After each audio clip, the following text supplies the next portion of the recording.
Good evening, ABR Market Watch viewers. Today's market story is about the surge of automakers, leading us to a higher closing bell, despite a few hiccups in IT stocks.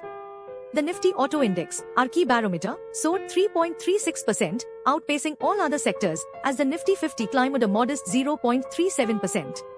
Nearly every automotive giant saw gains today, with only MRF bucking the trend, dropping 0.5%.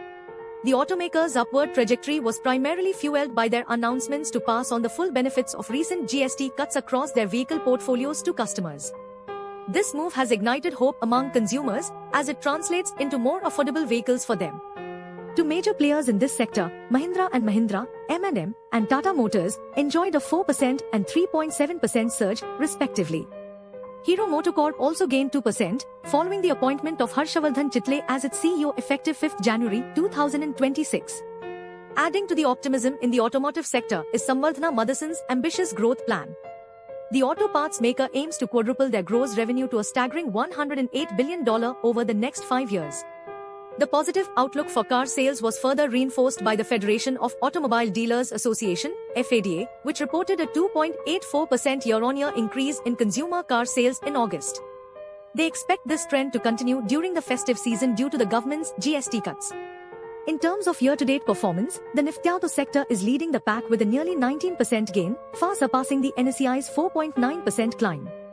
The optimism surrounding this sector suggests that it's poised for continued growth in the coming months due to GST cuts and leadership changes at key companies. Moving away from automobiles, our equity benchmarks inched higher today, with the steel sector contributing significantly to the rise. JSW Steel, Tata Steel, and SAIL all saw rises due to Morgan Stanley's positive stance on the steel sector. However, concerns about the US economy and cost-cutting from clients weighed down the IT index. Global markets rose in anticipation of a potential US rate cut. The currency and debt markets were closed for a local holiday but will reopen tomorrow, with settlements for trades conducted on Monday and Tuesday set to be completed on Wednesday.